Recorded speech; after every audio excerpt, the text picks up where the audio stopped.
the calendar, make sure it was the 30th. I hope it's a great day for you all. So today's topic, all about insurance plans, is going to be presented by the lovely Charmaine Biershank. She's the Assistant Director of Customer Success and a great resource of knowledge, not only about Denticon, but in many aspects of the dental field. She's lived there, she's been there, she's done that. So our topic for today, insurance. So yes, insurance issues, insurance challenges, insurance questions, insurance problems. It's a large part of our daily questions and support and tickets that we receive. So insurance, guess what? We love it and we hate it all at the same time, right? We understand it's a great motivator of treatment. Since it's a form of payment, it helps patients to accept treatment. I get it, that's wonderful, yay, insurance, but it's also complicated. It's labor intensive to research each patient's plan's coverage, to find out what the limits and the exclusions are, what I call the owies and the gotchas, right?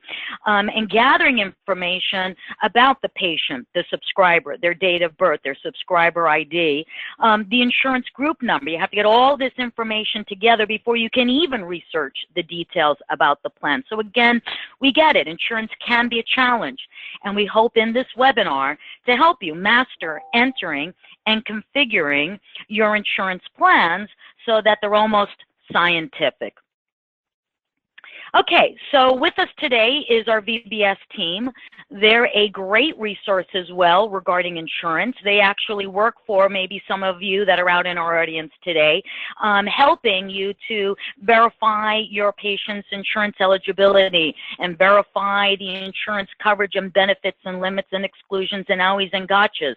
They can even enter insurance plans for you or just research the plan and give you the information for you to enter. So if you don't have time or the resources or the inclination to do this, to research the plans and verify if your patients are covered, please reach out to Virtual Business Services. They most certainly can help you with that task. So thank you for taking time out of your busy day. We together are on a journey to go through all aspects of Denticon, and I hope you all can make our future webinars, which we'll be hosting 1 hour every 4 to 6 weeks. So in general, the webinar format is a 45-minute presentation on the topic. We give you 15 minutes of Q&A after the webinar. A recording will be sent to all of you for replay and review, and it will be posted as well in the help portal for easy reference for any of your team members, even those that didn't come here. So if you don't want to have to look through an email and find this, you'll find it in the help portal. So Charmaine, my lovely Charmaine, if you wouldn't mind, can you show our users here, as I call them, our clients, where to find the webinars in the Denticon help menu, in the help portal, in that section that we've outlined, call videos, like that picture of Nancy North? Yes, indeed, indeed. We love to have pictures of our faces. Our video section here in the help portal, it's waiting to show on your end. A little delay for the GoToWebinar group, which is out of our control a little bit, that we're having someone else host the session for us called GoToWebinar. Here in the video, we have a separate section here at the bottom of that list for a webinar. Click that link there. You get all of our previously recorded webinars for that. It shows you the one that we did in December. There it goes. The one in December, the one for January, the one for February. And as soon as the recording for this session gets rendered and available for posting to you through your email, through your registration, it will also be posted here with in a very short period of time. Kathleen says, you can always come to here. You can always look at the videos of our previous recordings. Send some of your staff members here. Say, hey, take a look at this great information that was provided in a webinar. Review what it was, even if they were not able to attend. So yes, exactly. Yep, and I wanted to also show, Charmaine, so you'll get the webinar video, great, or you can look it up, fantastic, but maybe you don't want to listen to all of this 45 minutes. So you can also search for content specific to maybe what we went through. So you can just type in a word, let's limits, right, or type in the word insurance, or type in the word Medicaid, anything that's kind of about any topic in Denticon, let alone insurance, and then you'll be able to find information specific to that particular area that you wanted maybe a little bit more information on. So our help portal is a great resource for information about how to use Denticon, and we worked really hard, diligently, to make it easy to use and robust, and we've learned from your questions. Useful resource for training new hires. We use it as well. We don't remember everything in Denticon, so we go, oh, gee, I don't know, and we'll actually use the help to look up information and answers to questions that we might not have handy. So please do use the help portal.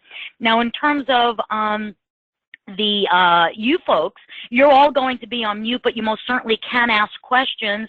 There is a link in the GoToWebinar to ask questions. And in terms of questions, you just might want to hold them till maybe a little bit later or towards the end of the webinar, since oftentimes we're actually going to cover your question within the presentation. I don't want you to miss the content as you're asking a question that's about to be covered. But by the same token, if you have a question that's very specific, hey, Mary Jones, I charged out a Ppo Fee, she's got insurance, how come the Ppo Fee is all being charged to the patient's side? Or maybe you asked a question in the webinar, we didn't get time to address it. We got about 120 people here today, so great turnout. You can always put in a ticket. So Charmaine, if you wouldn't mind also, while you're here in the help portal, show how to put in a ticket so this way you can ask your own, very specific, very unique, maybe even patient-specific question. We'll get that ticket, we'll grab it, we'll review it, we'll give you a call, we'll give you an answer, or maybe the answer is easy enough and we'll send you the answer in the ticket details. So how to submit a ticket.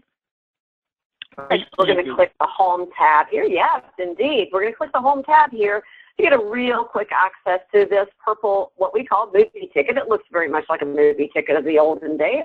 Clicking the word Submit a Ticket. It's very quick, easy, fill in the blank email. First of all, it lets us know specifically by name, your username, your personal name identifiable login, who is asking the question. That helps our team respond much more efficiently. It also will let us know through that username, full name, and user login name, exactly which account you are with, so that we, again, are able to streamline our response to you and approach the correct person who's asking the question. Very important that you provide a telephone number if you expect us to phone call you back. If you have an extension in your organization, please provide that as well. Once again, making it much more easy for our team to reach the proper person. The summary is exactly a very quick, few words summary. This is not your entire description of your issue. This is just a real quick way. I have forgotten how to input an insurance plan, for instance. And so I'm going to put just a few little short words right there in the summary. And if you notice right here, it is trying to search this knowledge base for suggested answers just on those 2 words I provided. And so, wow, that may be one of my questions right there. How can I attach an insurance plan to a patient after I enter the patient's information? If that's the question you really have in your mind, just click that little link right there. Get the quick information, which tells you question 4 already in the portal. Help you proactively get your answer immediately. It's exactly that we looked at if we had looked through the topic list or searched for the topics as well.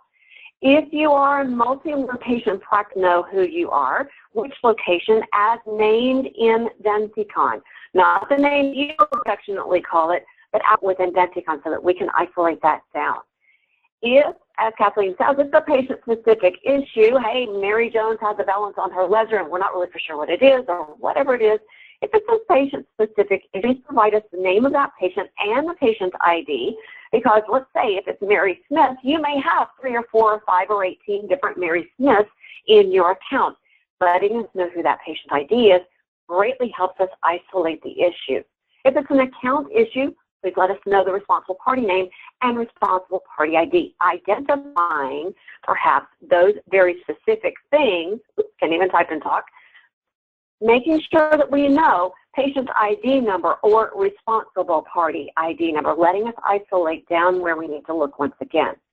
The details, maximizing at 64,000 characters. We're just betting you're going to get tired of typing before you reach that 64,000 limit.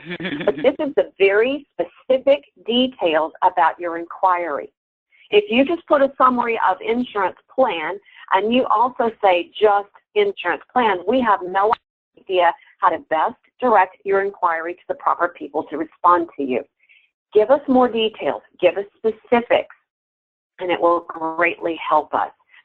Most all of your questions and issues will be either a question or a problem so that it directs sports team properly. Okay? Mostly, if you'll just use these two right here, we'll make sure that our team directs your proper inquiry. If it's an imaging, we'll take care of forwarding it to the right people. If it's your monthly billing invoice question, go ahead and submit it here, but this is not asking for a logo to be attached to your account. That would be a question for us, okay? So very quickly, just using either question or problem will greatly help us respond to your inquiry. All right, so obviously we can ask that one of our team who are qualified for HIPAA compliance get the access to be able to access your account. Most likely, we're going to be able to respond and resolve the issue without having to log into your account so that it's all HIPAA compliant.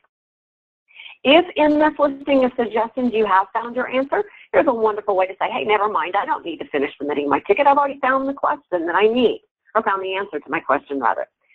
If you would like us to see exactly what you are seeing, screenshots are extremely valuable to us. As I said, a picture tells 1,000 words. So building upon your written information here in your details, give us a screenshot about what you're seeing. That greatly helps us to go, oh, wow, that's really specifically what they're inquiring about. So please make sure that you send us a photo that lets us see that information. And then you're able to click the finish button here to submit your ticket to us. And it will go to our next available person who's available to take a ticket and respond to your inquiry. So yes, tickets are the greatest way to let us know that you have an inquiry and need for assistance and are crying out for help. Indeed. Yep, so thank you so much, Charmaine. And the attachments are great because a lot of times if you can't recreate the issue, right, then at least at the time you're having the challenge, if we can see that, that will definitely help, especially if you can't do it again. So anyway, Help Portal, really great resource. It'll track all the questions that you've ever asked and the answers to those questions. So when you're asking a question or we're on the phone, we're doing a go-to meeting, we're going to record and we're going to document the answer to the question. So this way, you can go on vacation, you can go on maternity leave, you can take a Friday off and play golf, and someone else can therefore benefit from the questions and the answers that you've already asked. You can print them out, you can email them to other people. So a great resource. Okay, so without further ado then, Charmaine, if you wouldn't mind, of course, let's go ahead and get started on our topic, all about insurance plans, and let's get to know our audience a little bit better. Absolutely. So as we've done in so many of our, actually all of our webinars, we just want to get an understanding about who is in attendance and so that we can better have Denticon respond to your needs. It just lets us know who our target audience is, how you incorporate Denticon within your account. We're getting some great responses. We thank you so much for your participation in that, and very good. It looks like it started a little bit, and very quickly, let's go ahead and finalize those. Let's give it a couple of more seconds. And we're also going to reveal to you what the poll is as well, let you understand who else is in the room, so to speak. All right, so it does look like it actually has stopped real quick. We do appreciate your quick response to our poll so that we can go ahead with the program. And we're going to be able to share that information with you right here. Waiting there it goes.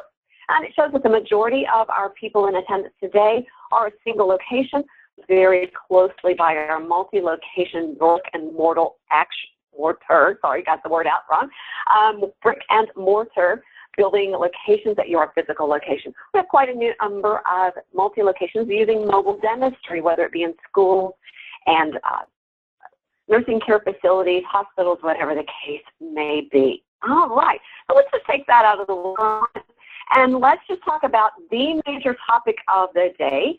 What is, until it gets off that screen splash. We, of course, know that we're in the all insurance plans. There we go. There it is. There now. It says, what is our aim today to make the insurance plans work better in my dental practice? Well, there are several key factors, as Kathleen referenced very quickly, within Denticon to make these things work best for you. Yes, you should contact the insurance carrier. Get the plan benefits. They're going to greatly assist you with getting all the information that you need in order to be in the best. So I'm going to help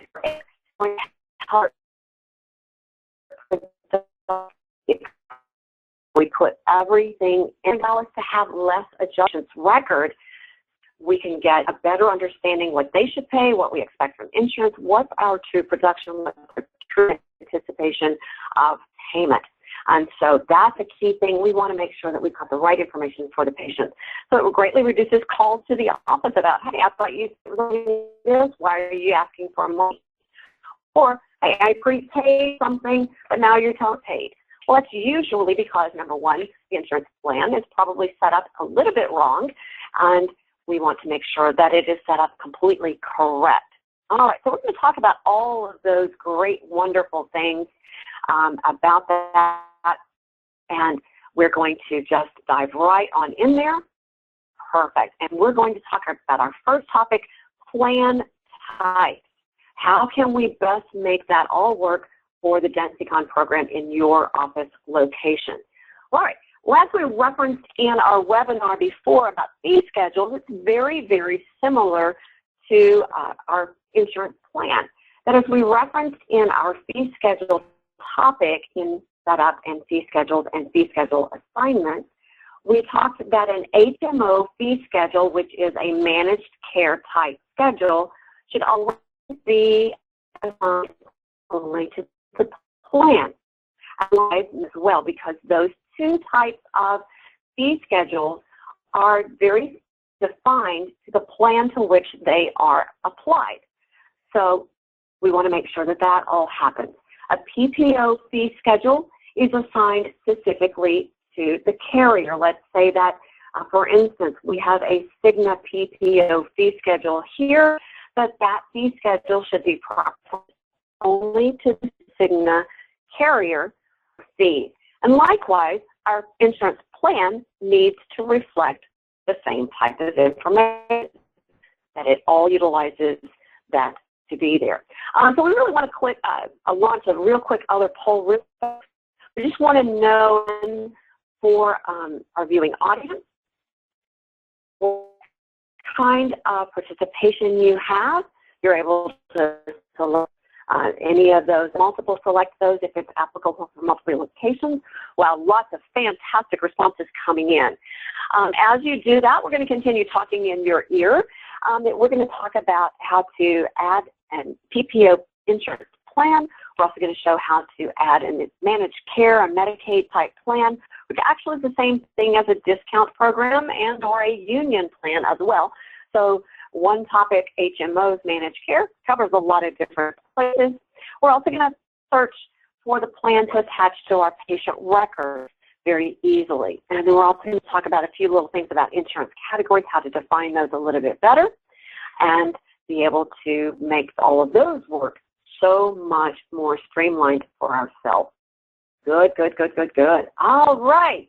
Well, it looks like everyone has quickly responded to those. We greatly appreciate that once more.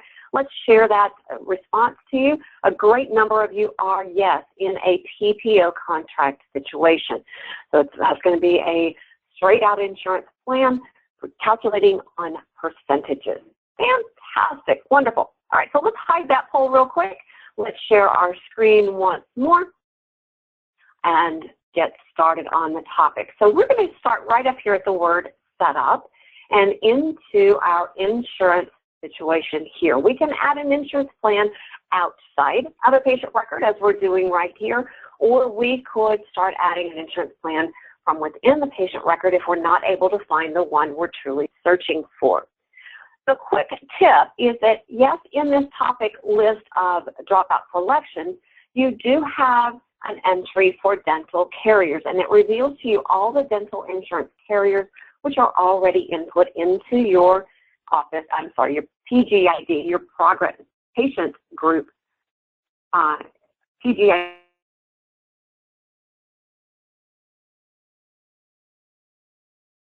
For PGID, right? Good. Yeah, it's PGID. Yeah, PGID, very good. You can, yes, add a carrier separately and then incorporate it into building an insurance plan, but that's just extra work because we can add a new carrier if we need to, and that's a big, huge word, if, and we'll talk about that in just a moment. But it's just extra work to come here and add a carrier, and then go in and add a plan to utilize that new carrier. We're going to show you a streamlined way. Likewise, you can, yes, enter an employer in your employer list and utilize that when you build a plan. But again, that's just extra work. So I'm going to share with you, some of you in this session, I have visited on site with you, and when I am, you hear me referencing my queen of, you hear me reference to myself, the queen of lazy, and I don't mind that terminology, you know. I wear a crown, queen of lazy. What that means is I'm letting Denticon best work for me, let me use the tools right at hand to do the task I need to do. I'm letting someone else's effort, energy, and data entry to my best benefit. All right. So what we want to do anytime that we add anything in Denticon, whether it be a patient record or in this case, adding an insurance plan, we always want to search first. Denticon's mantra that we share with so many people is search first, add last. Search first, add last. So we're all going to collectively raise our hands right now, raise our left hand, put our right hand on our keyboard, and promise in the vow to everyone verbally, I will always search first and I will always add last. That will allow me to greatly reduce any duplication of effort. All right. So what I want to do is see if I can find the plan I am really, truly looking to find. And so I want to search for a group number 33120. Click search. No records found. I'm not going to give up yet. I'm going to search my other options here. I'm going to search for an employer name that I am trying to find. Can I find it by the employer name? And strike two. We play baseball year-round, so we've got a strike one for group number. We have a strike two for employer name. Now let me see if I can find it on my third at-bat, so to speak. See if I can find a Metlife plan. Now you notice I've entered only the minimal amount that I should in order to find a great response. For instance, Metlife could be entered in the database of Met-Life, Met-Life, Metlife, all one word, or in its true technical name, Metlife Insurance Company. If I only put the word MET for Met, I'm going to find all of those possibilities. Very good. And so right now for Metlife as a carrier name, I'm finding only one plan. And so as per my search parameters that I've already put in, we're already discovering the plan I'm searching for is not yet entered into Denticon. So what I want to do is add a new insurance plan by this little function here in the lower left-hand corner. Add new insurance plan. Fantastic. So I'm going to say that here on this little screen tip, always reading what my screen field tips are for great assistance as you should do in a field. It's always right there for us. That's fantastic from our programmers. We want to say that this is a dental plan. Likewise, I have a plan type field, hence, what should I select? Well, in this case, it's going to be a straight-out insurance plan. I could leave it at indemnity, which is exactly what that issue is. I could also, if I choose PPO. Those two types are exactly the same. We do find that some offices, some PGIDs, prefer to say if I am a non-contracted provider for the insurance plan, for the carrier, then I'm going to probably use indemnity. But if I want to let everyone know that this is a contracted plan through a contracted carrier, I might select PPO. Honestly, it does not matter to Denticon which of these two you use for the situation, just as long as you pick the right one for you. Okay? They both work exactly the same. Now, here's where that mantra comes into play. Search first, add last. Can I find that carrier for which I need to associate to the plan? If I click right there, wow, look at all those carriers that someone else has already spent some great valuable time to answer. And so what I'm going to do is just search down and find my Metlife carrier. Well, there it is. It's got actually three. It's got Metlife for probably standard plan. It's got a TRICARE dental program for the CONUS military program and the OCONUS military program. Well, that's not what I want. I want a straight out insurance plan. Great news. Metlife has only one submission address to be concerned with. So I'm just going to quickly pick that. That fills in all that information about that carrier that someone else has already taken tedious time to input. I put on my rusty crown. I use their efforts and thank them very much for that. Likewise, in my employer field, I'm going to do very much the same way. Because I know the employer field is a valuable search field for me to find the plan, I'm going to see if my employer name is listed in here. Well, I'm looking for MISRO, which is my employer name, and I'm not finding it already in my employer list. Okay, so I want to add it there. I just click the Add New button, and I'm able to enter that according to whatever my insurance carrier is telling me, and also my patient perhaps is telling me the name of that employer is. Fantastic. I'm also going to put my group number in here, and I'm going to put in my group number that I want. Very good. My anniversary month day screen tip is telling me exactly what I should put here. Again, reading the field hint about what I should consider.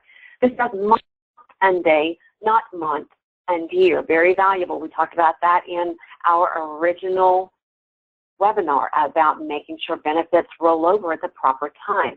So this is indicating January 01 first rather than January 16th, not January 2016 or January 2017. That means January 17th. Critical factor to make sure that your plans will roll over properly according to what you wish they should. All right, very good. Again, screen tip here, the fees that should be printed on the claim. Now, I'm a contracted carrier with Metlife. My Metlife fee schedule is already entered, and I know from my last webinar that my Metlife fee schedule is already attached to my Metlife carrier, which is another valuable reason I want to search through the carrier listings for the one that's already there, because the fee schedule assignment is already in place. This is just allowing me to say, what do I want to show on the insurance claim to the carrier? If I want my contracted Metlife fees to appear on my claim, then I choose actual charges. But if I want to disclose, keyword disclose, to the insurance carrier that I charge something differently to my cash patients, then I'm going to choose Office UCR.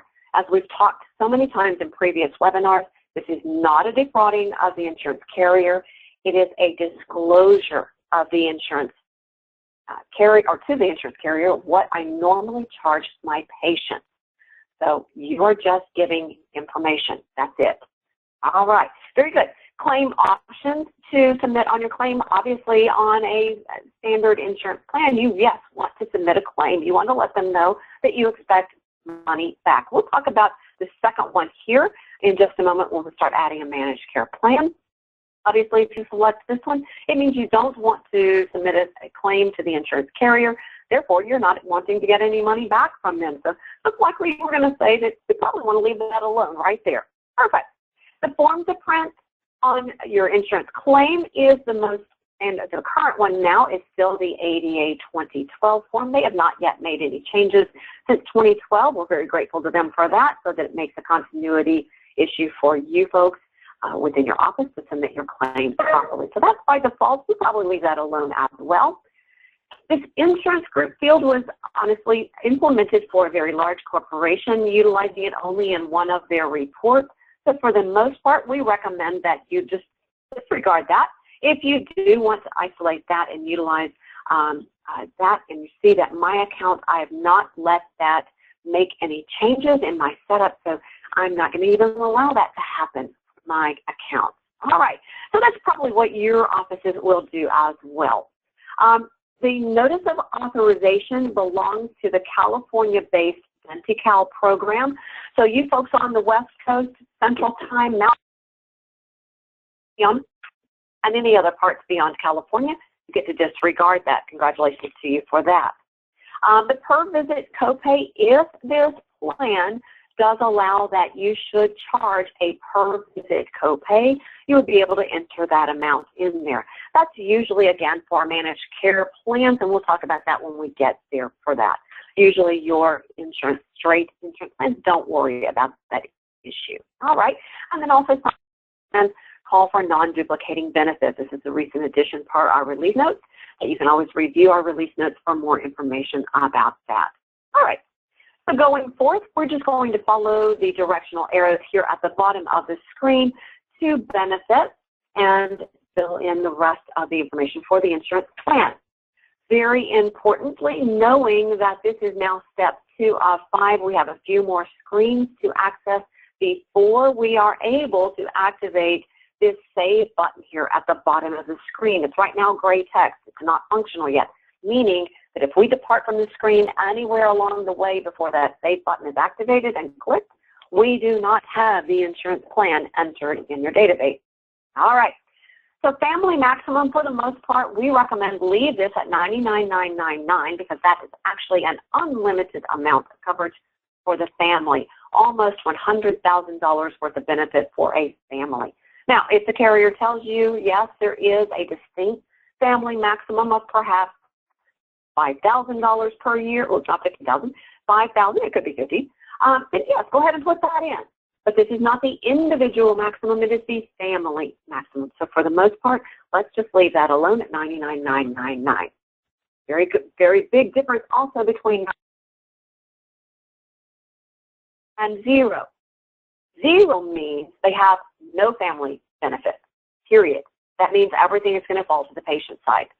It's a big, huge difference. My individual deductible down here, I'm going to say that it's a $50 deductible. So therefore, I need to have at least $50 here in the family deductible or more. Now my individual maximum, yes, what is my individual patient benefit per year? I can override that. I can also override the ortho maximum if it needs to be changed. I can also write great, wonderful plan notes, things about frequencies, waiting periods, missing teeth clauses. And if you have our VBS team to research your insurance plans, they will provide a fantastic wealth of a wonderful mountain of information from the insurance carrier about those things. Percentage coverages on the various categories. Is something downgraded, yes or no? How many frequencies per particular category or procedure are you allowed for that plan? So our insurance VBS team can be a great asset for your team members in your office to understand wonderful, unique things about this particular plan. We're going to go on to the coverage table. Because I do have a deductible indicated for my insurance plan, it allows me to say yes or no, is that deductible waived for the patient on this particular plan? Well, in this case, Metlife is telling me, yes, I need to waive the deductible calculated on the diagnostic procedures if they're not specifically defined for the subcategory for x-rays. But they're telling me, yes, for all the x-rays, the deductible is also waived, but not for the Pano, so I'm not going to select that. The PAs, yes, they are. The bite wings, yes, the deductible is waived, but not for the cone beam. And by the way, for the cone beam, they do not 100% coverage. Instead, they're only going to cover 50. Folks, in full disclosure, I am getting in my ear that there's a message from our GoWebinar folks and the telephone conference team that perhaps my message may be cutting in and out. And I do appreciate your patience with that. That part is out of our control. What that usually means is that someone along the way is clicking a mute button or unmuting, or perhaps feeding back information through the webinar, through the chat or the question function. While we do greatly appreciate your response and interaction in that, just note that it does cut out the audio on our end. So our apologies to that. It is out of our control for that function. So I do greatly appreciate it. When I do hear that in my ear, I'm going to try to backtrack a few words and make sure that we get the messages out to you folks. So we appreciate your patience with that. All right, going forward, deductible waived. My Metlife carrier is telling me that, yes, they are waiving the deductible on the preventive as well as the preventive sealant, but not waiving it on maintenance space maintainers, and they're only going to cover an 80% for space maintainers. So I am defining the deductible information within the plan, how Denticon should calculate, and also my percentages that Denticon should calculate for the estimated insurance portion. So that is all definable by you folks using the default percentages within your PGID. All right, let's go forward. Let's go to Fee Schedule button to get the Fee Schedule screen, which is our step 4 of 5. It's optional only within these parameters as defined as the screen hint. If it's a managed care or Medicaid insurance plan, we are able to select an existing fee schedule to assign directly to this plan very quickly, very easily, very queen of lazy, efficiently. If, though, the plan is an indemnity plan or PPO plan, such as we have defined this one to be, we're very easily able to just click on the Save button, because if I click here, I am not seeing any PPO fee schedule, and that is by purpose, by programming, because as we've talked so many times on our webinars, a PPO fee schedule is assigned only to the carrier and never to the plan. So this is showing us exactly what we should expect to see. All right, when we start adding that HMO plan, that Medicaid managed plan, we'll be able to see that function occur much more easily. Now, we could just simply, yes, click the Save button. We also could go to the insurance limitations, which is screen 5 of the setup, which is, again, as it says, an optional screen if you determine you wish to define the frequency limitations per category listed on the left, what the age limitation may be, and what the waiting period may be. As it says, it's an optional function. In the interest of speed and time for today's seminar, we're not going to fill those in, but we're just going to quickly save the changes to this plan. Yes, we want to hang on to all the efforts that we have just entered into the Denticon program. Now I have 2 different plans that I can find for our Metlife carrier, the one that we originally located for J&J Productions. We also have one for Mifro Incorporated. Very good. And we can click that group number and we can look at all the details we have just added into that plan setup, letting us see all the things we have entered, accessible for our team members to view as well, provided that they have security access to review this. And we do recommend that they should have accessibility to review it, but perhaps not change it, because it is a global setting for all of the office locations within your PGID, which means if you have, that means that if you have 2, 3, 4, 18, 20, 65, 80, 100 different locations in your one PGID, the insurance plan setup is shareable by all of your locations. So you might want to consider in your multi-location practices that we have here today that if that is the case, you might want to restrict the entry of an insurance plan and the editing of an insurance plan to only a few select special people who know the ins and outs about how to enter the plan, how it affects everyone, what should be entered. That will help greatly reduce the frustration on the individual office level users. So you might want to consider that as well. That is through security function, which we'll probably cover in one of our upcoming seminars. That would be a great topic. How do we know how to define security rights for our users? So watch your flash alerts on the login page about a new upcoming webinar in the future and all of our topics that you're able to join us with. So bottom line, yes, search, search, search. Let's get forward. Now, let's go to our next topic about entering a managed care insurance plan. Well, we've already discovered in our fee schedule setup that we've got some fee schedules already entered proactively. We're helping ourselves out because we saw on that 4th screen of the insurance plan setup, we can quickly associate these managed care fee schedules to the plan that we enter. Let's proactively help ourselves out, put the fee schedule in first, and make sure that obviously it's an insurance managed care type. All right, so once again, let's return here to insurance and insurance plans. Very good. And we're going to, again, let's see if we can find my Plan L Aetna plan that I'm looking for. Can I find it? Absolutely not. And likely I would want to make sure that that Plan L designation is within the group number so that my staff is very easily able to find the Plan L plan that they need for my Plan L patients in my roster. All right, I'm not finding it. I can also search to see if I can find anything in my carrier listing. I have one. It's a PPO plan. Wow, that's definitely not the one that I want.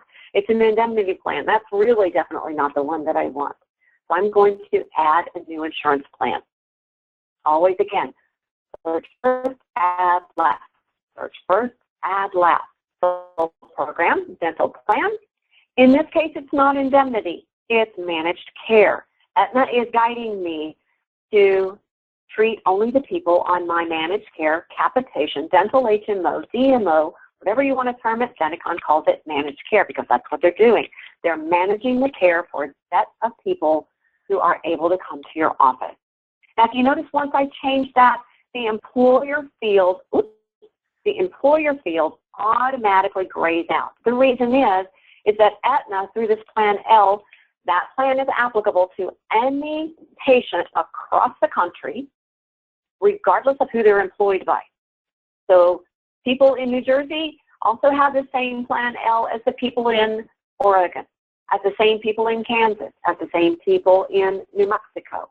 So Aetna is saying everyone who buys into the Plan L plan gets the same thing regardless of where you reside. All right, fantastic. So that's a way that we can skip and kick that out of the way. The difference, though, on a Medicaid type plan is that you do have the ability to say, hey, maybe I want to say that this is a Medicaid employer, so I can quickly find the plan. Well, in this case, I'm going to leave it here just for our managed care. That is really, truly the only one of the biggest differences between Medicaid and managed care. I'm going to leave it at managed care for a moment. You notice also when I make that change to managed care, it now says CAP fee ID instead of group number. And this is where I'm going to proactively assist myself that it is an Aetna Plan L, so that my staff can quickly search group number, aka CAP fee ID, which is capitation fee schedule ID name, shortened term from our programmers. We thank them very much. And I'm going to be able to put that in so I can find Plan L very quickly, very easily for my patients.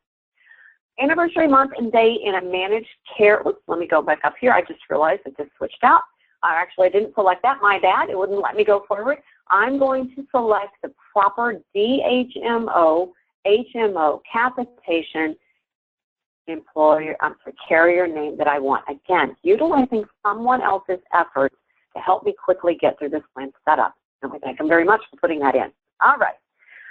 We also want to note the anniversary month and date is ideally just set that January 1st because as we all know in your managed care situations, the roster rolls over each month. You do not have to reset the anniversary month and date in here.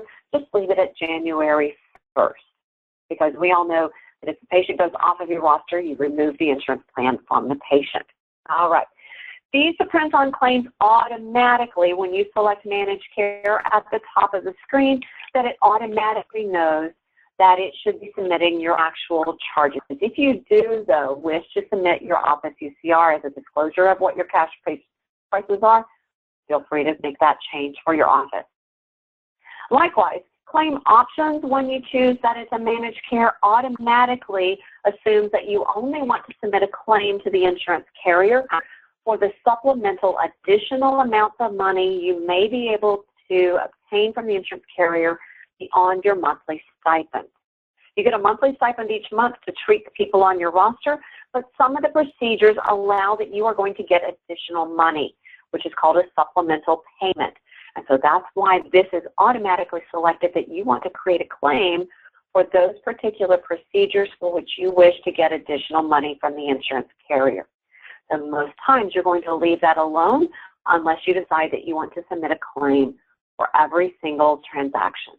We would recommend, just consider to leave that at submitting a claim for only the supplemental charges. We've already talked about the fields here on the screen. This is where, though, this per visit copay could be very handy, that for any patient on this particular Plan L, that my carrier, Aetna, says that I should charge a $3 per visit copay. And as long as my account is set up to utilize that and charge that automatically, it will charge a per visit copay transaction entry within my patient's ledger to charge $3 along with the procedures that I am charging out that I have done. So that will greatly help. Likewise, we've already talked about non-duplicating patients in the plan benefits. All right, let's go to benefits. Very quickly. We are going to, there we go. Leave this at $99.99. Managed care and Medicaid plans generally do not receive amount of coverage per year, so we're going to stretch that out as far as we can make that $99, giving them unlimited amounts of coverage for the year. Most times, managed cares and Medicaid insurance plans do not have an individual deductible, so we're okay to leave it there. Again, considering what the ortho max might be in the plan, maybe it's nothing, so overriding that to 0. Plan notes, same way as it was in the PPO plan. Writing your frequencies, your waiting periods, your restrictions, missing T clauses, anything unique to that particular plan.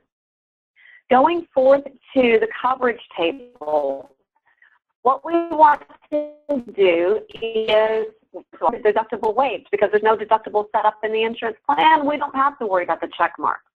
But what we want to do is force the fee schedule we are about to quickly associate to this plan. So we don't really want to consider any percent. Quickly override all these percentages to 0 in a really quick way. You notice that I highlighted the first 100. I'm going to type 0 on my keyboard. A quick way that I can maneuver through these fields, little keyboard, click Tab key on my keyboard twice. It goes to the next percentage. I'm going to type 0, Tab, Tab, 0, Tab, Tab, 0, working all the way through those. And it will auto-scroll to allow me to keep going. And I can't type and talk at the same time, so I'm just abandoning that little process. But you see how easily it is to quickly maneuver the field using the Tab key on your. I'll go back after this session and make sure that all of these are 0. I'm just jotting myself a note. Fee schedule now. And here is where the tip is going to help us set the existing fee schedule to my plan that I'm right now. All right, it's a little bit of a delay from the GoToWebinar people. Sorry about that, folks. Once again, a little out of our control. Let's see if I can get a different connection.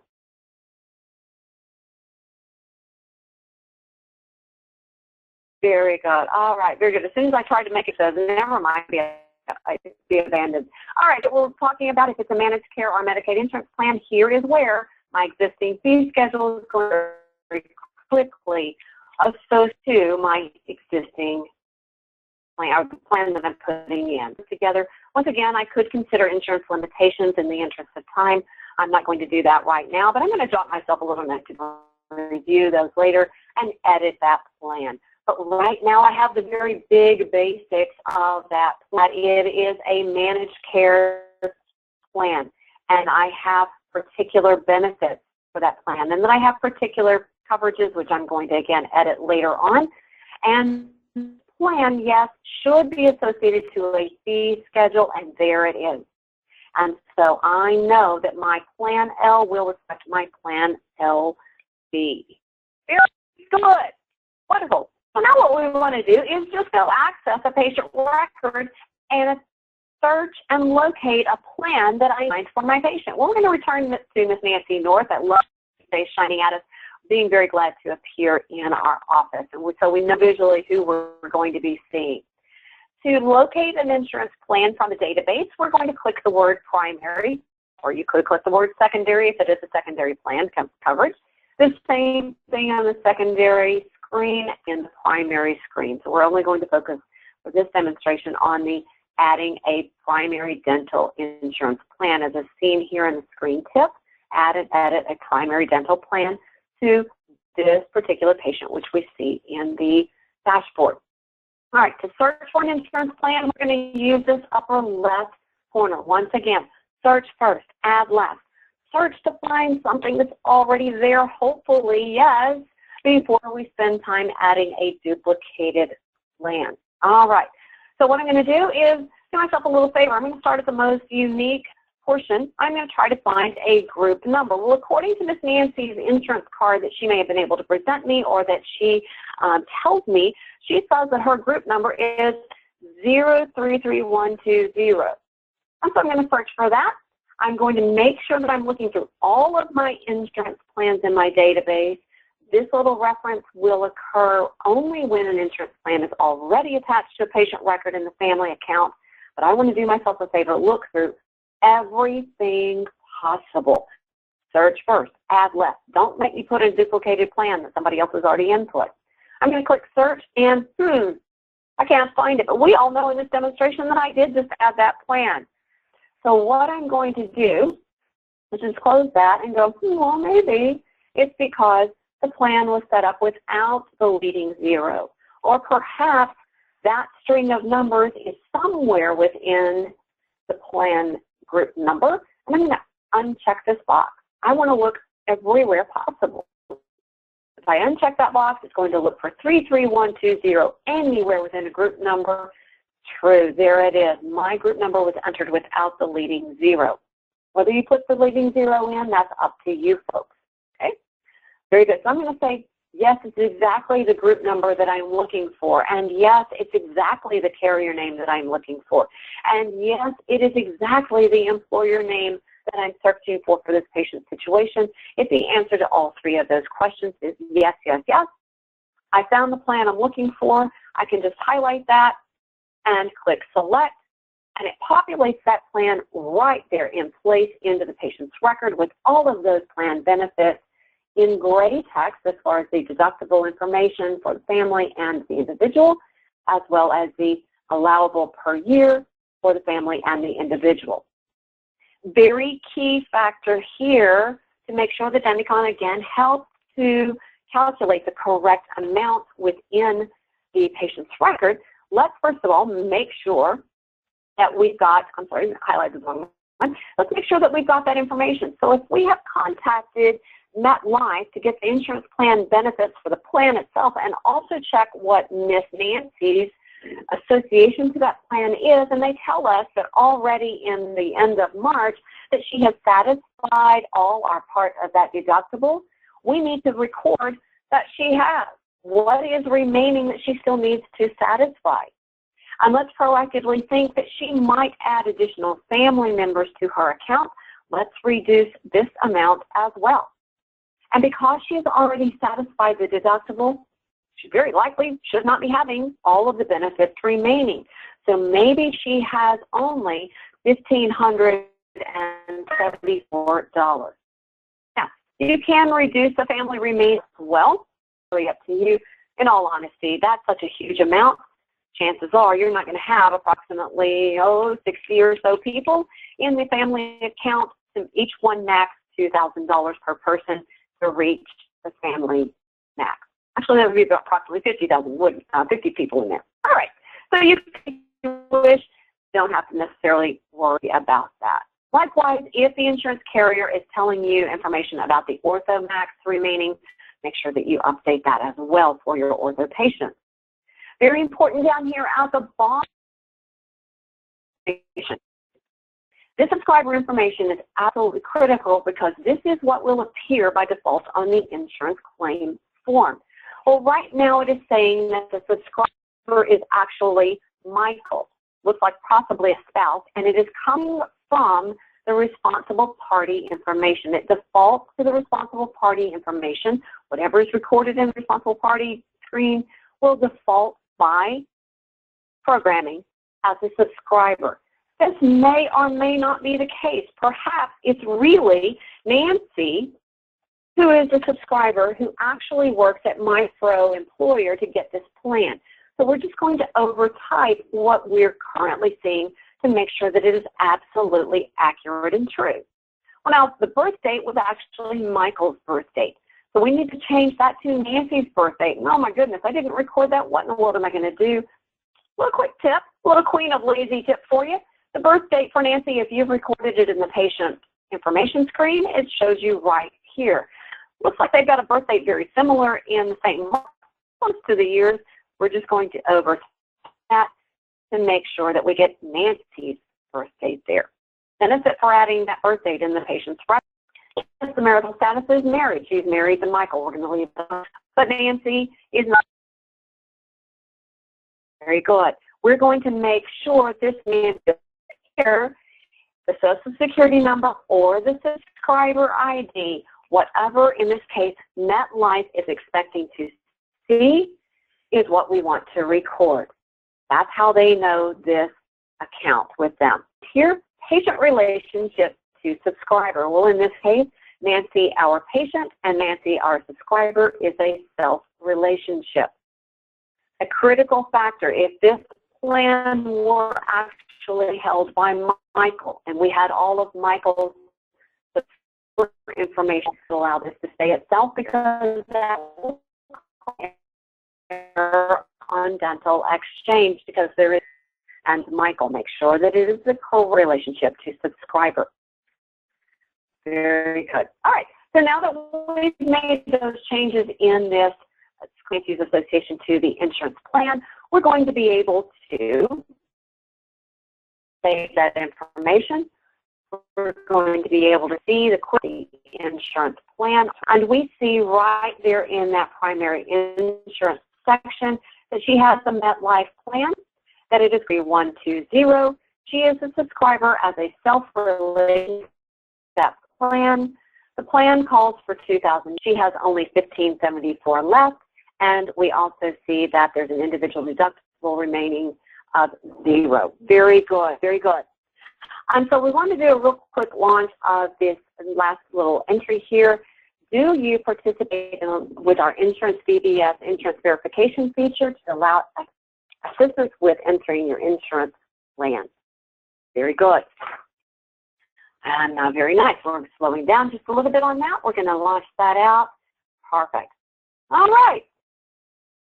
All right, so we'll close that little window there, share that information with you real quickly, that we have a lot of people who are not using the VBS entry, that they're doing it all on their own. That's all right. We wish you well. We know that you're going to have a great success with using this information in this webinar. What we want to do real quickly is go to our next topic about how do I add insurance plan coverage categories.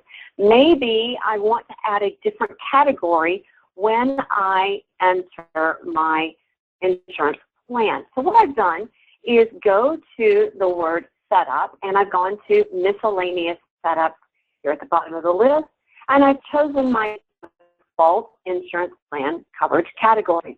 These are exactly the same categories I saw when I added my insurance plan. And for instance, if I want to add another category to my implant section here, maybe it's the implant denture codes that have recently come out with the ADA, I want to edit that insurance category screen. I want to add a new one. So ideally, I want it to be in the same cluster as my implants. So I'm going to follow the naming convention here. 09 is already used. 09A is already used. My next one would be 09B. I want a default percentage coverage of 0. And I want it to be named very similarly to what I already have, but give it a definition of something else. I'm going to add that into my list by clicking the Add button. Very important to click that Add button so that we're able to see that new entry into the list. When I click the Save button, now not only is that added to my list, but it's added to every single insurance plan already added, and it will become available to any new plans that I add. Just because I added this new category in Denticon, Denticon does not yet know how I expect to use it for my calculations. So we must go up to setup. We must go to procedure codes. We must go to procedure codes again. And we're going to find the code for which this does need to be applied. And so I'm going to apply it to one of the ADA denture implant codes. There in my implant section, I'm going to redefine this procedure code. Instead of an implant section, calculation, I want it to calculate on the new category I just added. I'm going to quickly click Save. I'm going to make myself a note to make sure that I cover all of those other denture-supported procedure codes from the ADA to make sure that they reflect exactly the same category. Once again, this is a global setting. We would recommend to your multi-location organizations that only a few people, select people who know what they're doing, to be able to affect a change to this screen. The fee schedule, though, needs to also be considered because even though we've got a code, we might not have the fee that we wish to charge. So I'm going to go to my fee schedule setup, see if I can find a fee for that procedure code in my fee schedule, and I'm not finding it here. No panic. I'm going to click the Edit Schedule button, and I'm going to be able to locate the the procedure code that I'm looking for there in my list. 6068, I believe it was, right there. Oops, past it. 6068, I'm going to put that I'm going to charge $1,547 and click Save. Very nice, making sure that I get my fee schedule updated. Now, this is just my Office UCR fee schedule that I'm changing, but I also may need to be changing my individual insurance fee schedules as well, so they reflect the fee that perhaps my carrier is allowing me to charge my patients. Very good. Very nice. Now, smart fees, we have one entered. We referenced it in a previous seminar.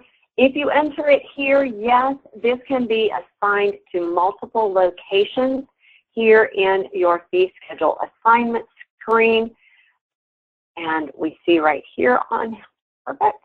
See if we can assign that to some place. If it's not already assigned, yes, I can assign an existing manually entered fee schedule in the fee schedule setup screen to multiple locations.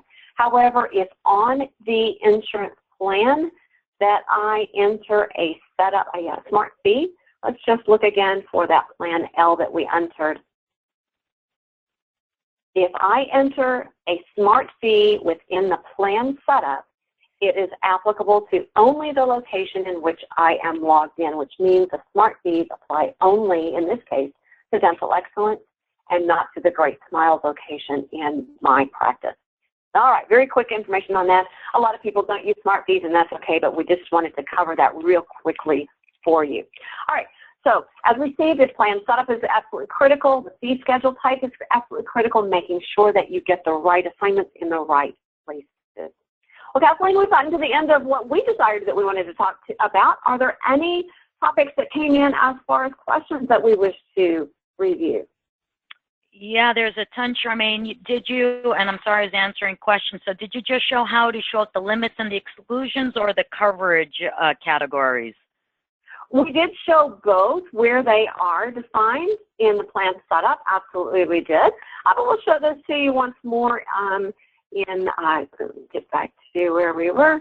Get a Metlife plan here. Let's go Metlife. Can't type anymore. Click the setup. Within a plan setup, you've got the coverage table within the COV tab, and you also have the limits tab that you can define the frequencies and limitations. Right. Did you show setup miscellaneous setups? I got a question saying, how does that set up? You bet. Yeah. We did not cover that part. It is in miscellaneous setups. My error for misinterpreting that question. No problem. You know where your frequency limitations are right here, and the categories for your limit is right here. Once again, all of the entries here are global for your entire PGID. Yep, and then if you don't mind, once you've created the categories, whether it's for limits or the coverage, category. Let's say, hey, perio sometimes is covered at 100%, sometimes it's covered at 80%. Right now, it looks like it's a perio procedure and it's covered at 80. This is where we can create a new category called maintenance. And then right here under set of procedures is where you can tell Denticon what is the procedure that you're going to assign to that newly created category. So you can't just set up the category. You also then have to define what procedures are in the category. Same thing with the limits and the exclusions, right? You can't just say, you know, frequency of pro fees or child pro fees. You have to not only define the category, but then you have to define what the procedures are. So Charmaine is showing you here a set of procedure codes, what's in that category, what procedure codes are in either the insurance category or in the limitation category. Great. Waiting periods, how does that interact? So speaking of limits and exclusions, how does the waiting, what do we have to do to make Denticon understand how to work with the limit of a waiting period? So, perfect, indeed. So right there, right there in our subscriber screen, we've got a plan effective date. When did this patient become effective with the plan? So if she was eligible for this plan and bought into it, right there, we would be able to, I've already got some dates in here, just as a quick reference. I can tell when that patient became effective on that plan and save that information so that that will help calculate better my waiting period. Exactly. Right. And then if you wouldn't mind showing the pre-existing tab for crowns, how you can indicate a placement date or prior placement date. If a patient shows up already with a crown, how we can actually tell the software and how it'll interact with limits as well. Perfect. Oh, looks like going our process down on that as well. But it's, yeah, there we go. It's getting a little bit there. And once again, a little bit out of our control there. So I'm going to click crown. I'm going to tell it that it's a crown. It is a porcelain crown that we're viewing in that patient's position. Very good. And so what I can do is, by my hover tip, I can double click to edit that particular procedure. I can say that that actually was placed sometime in 2014. She's telling me that it was sometime in July. She thinks it was around the 1st, right after the 4th of July, because she probably broke it perhaps eating a hot dog or a corn on the cob during the 4th of July holiday. I can make any other notations that I desire about that. Click the Save button, and yes, changing it will change the order in which procedures may be charted. That's just a quick reference to our programming information, allowing you to see particular things that you do. And so, yeah, making a notation right there is really easy. Yeah, so that was a little laggy on our end, Charmaine, so I'm just going to kind of repeat what you did. You went to the restorative chart. You went to the pre-existing tab. You clicked on the crown of the particular tooth. When you did that, actually a window popped up. It gave you an option to put in a calendar date, which you did. You were able to put in notations. And so now that information is stored, which will interact as well with waiting periods, so to speak. Okay, another question we have. Yes, I have that one there. Is there a way to limit, I know you kind of mentioned it, in terms of security rights, who can add an insurance plan? So if you wouldn't mind going kind of quickly to set up security groups, edit any group, and just show the rights to not be able to go to set up, add new insurance plan. So this way, like Charmaine was saying, you might want to lock it down. I call myself a jealous lover when it comes to insurance. I don't like to share the ability to add insurance plans willy-nilly. And so this is a way for you to edit a group, and within that group, make sure that the right for set up insurance plans full control will not therefore give the user or the user assigned to that group the ability to add a new insurance plan. Okay, here's another question. How do I edit the address of a carrier? And she's right, you can't do it when you're viewing the plan. You can't edit the carrier information. How do I edit the address of a carrier if it's wrong? I can't do it in insurance plan. So she's right. So like you're showing, you actually have to do that separately. So you went to set up insurance carriers, and then you can find that carrier and edit the carrier address, or maybe put the word PPO if it is PPO, as well as somebody else asked the question, payer ID. So same thing. Here is the place where you can put the payer ID for that carrier, so that when you submit your claims electronically, it'll have the correct payer ID, and you'll also see claim types as e-claim versus printing. And by the way, Dental Exchange will also, even if it's a carrier that doesn't allow you to print a claim, it will print the claim for you. So you can still say e-claim, even though they don't accept e-claims, and Dental Exchange will print it for you. Okay, and then the last was if you wouldn't mind real quickly, I know we're running over, but I want to give my discount people, a lot of people were using discount plans. If you could just quickly go over how to add a discount insurance plan. You bet. Just like a managed care type plan, make sure that you put your fee schedule in first, because you are restricted on charging a reduced rate for probably only particular people. Make sure that you get your fee schedule entered and make a managed care type schedule. And so you would be able to then add a discount program, aka plan, to the same screen. Once again, search real quickly. We're going to, in the interest of time, forego searching because there's nothing there, but I don't want to assume, so always, always, always search. It's going to be a dental type plan. It's going to be a discount type plan, so my report will be able to isolate that for my eyeballs. Again, see if I've got a carrier here for which I do that. I think a lot of Carrington has that. I think we've seen that a lot in offices. Once again, I can say that it's no employer or a specific employer. Again, this listing being able to identify which one it really is, a discount program name. And whatever it may be, gold plan. Yeah, I think we see that on a lot. You bet. And so the same thing is that when we get to here, in this field, even though it's a mandatory field, we've got to select something. But in this case, you're not going to be submitting a claim because you don't expect a claim. It's just reduced rate. Here's where this do not submit a claim option does come into play. It's still a program, it's still a, quote, plan for the patient to be associated to, but you're not going to expect to send a claim for financial reimbursement because you're going to collect everything up front from the patient.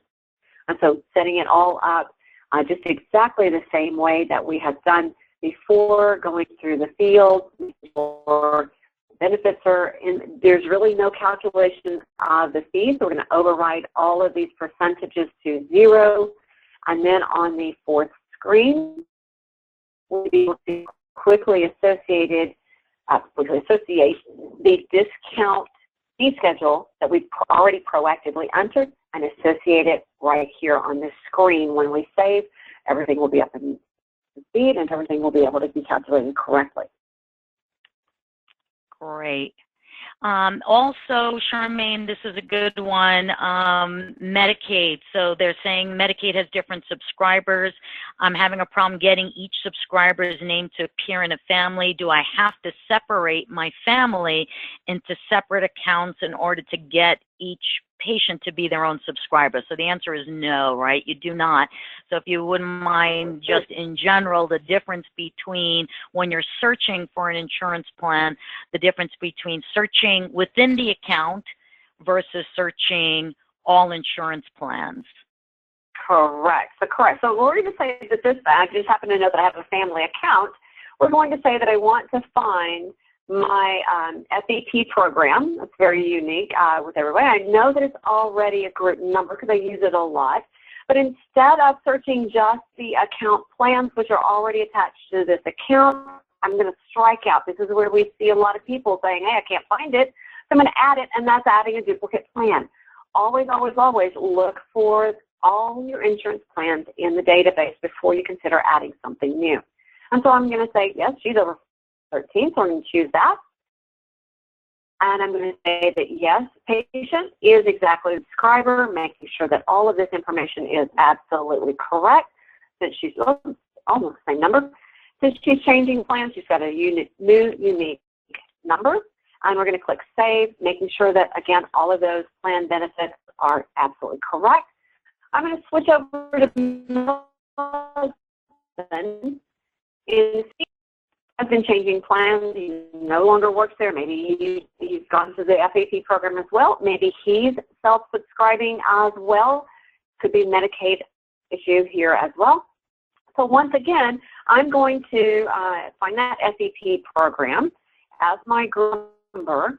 And again, looking through account plans, well, I'm seeing the plan here. It's the same group number I need. Yes, it's the carrier. Yes, it's the employer name, so to speak, that I want. It is not.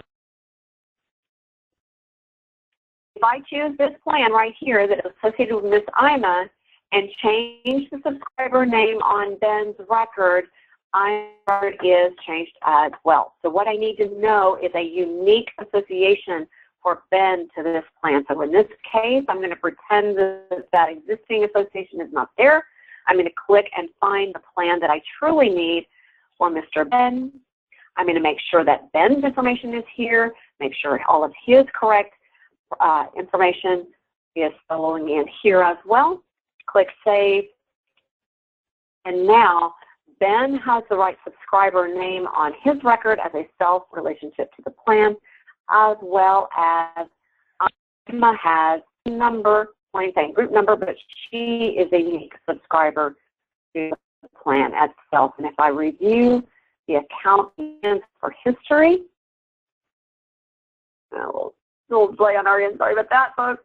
It would allow me to see that, there we go, that each of the existing histories with the particular subscriber names is in my fingertip information. Yeah, and Sherry, if you can stay there for a second, because somebody asked a question that Medicaid patients, they kind of jump from plan to plan. We have an effective date, but we don't really have an end date, but that's okay, because as you can see, if you move the patient from one insurance plan to another and then back, when you click account, you're going to be able to see all the plans the patient has ever had. So if I'm just going to make it up, if she went from Aetna to Blue Cross and then from Blue Cross back to Aetna, so to speak, or a Medicaid, let's call it full-time, to Medicaid, pregnancy, or let's say Medicaid child to Medicaid regular adult to Medicaid pregnant women, you would have that plan in 3 times, and every time you searched and attached the plan, the software still knows what she used to have. She used to have Medicaid child. That doesn't go away, and now she has Medicaid adult. And then once she has Medicaid adult, that stays there, and now she's Medicaid pregnant, let's pretend. You would just search for Medicaid pregnant, search across all insurance plans. So the software is going to track for you all of the plans she ever had and allow you to easily click account and go back to the other. She's back to Medicaid adult, let's say, because she's no longer pregnant. So the software will track those different plans that she has. So I don't have the beginning and ending, so to speak, effective. I have effective as of, but you can move them from one plan to another pretty easily. Okay, let me see. I have one more question here. Medical insurance, that's going to be its own training in and of itself. That's pretty detailed. So Nicole will definitely get to medical insurance and ICD-10 codes and diagnostic codes and stuff like that. And I have people asking questions about VBS. So we will be doing a separate webinar all about VBS, which is a really nice resource. And it's per transaction. So it's not like you have to sign up and pay, for a week, a month, a year. It's per transaction, so that's a good thing to know. And let's see if there is anything else there. So I think that's pretty much it, Charmaine. So sorry we went over, but thank you so much again for your time. We'll be doing another webinar in about a month, 6 weeks. You'll be getting an invite for that webinar, or every time you log into Denticon, Charmaine, if you wouldn't mind showing that, take a look at the login page, because we'll be announcing the next webinar, and you can go ahead and register for the webinar there. We'll be sending out a little survey afterwards asking you what you would like to have us cover in the next webinar, but we're on the long journey here. So every 4 to 6 weeks, we'll be doing a webinar going through pretty much everything about Denticon. There is the link to register for the next upcoming webinar. Again, we'll be sending you the video of this webinar. It will be in the help portal. Thank you very much, everybody, for your time. Sorry we went over. Great questions. Have a great day. See you in a few weeks.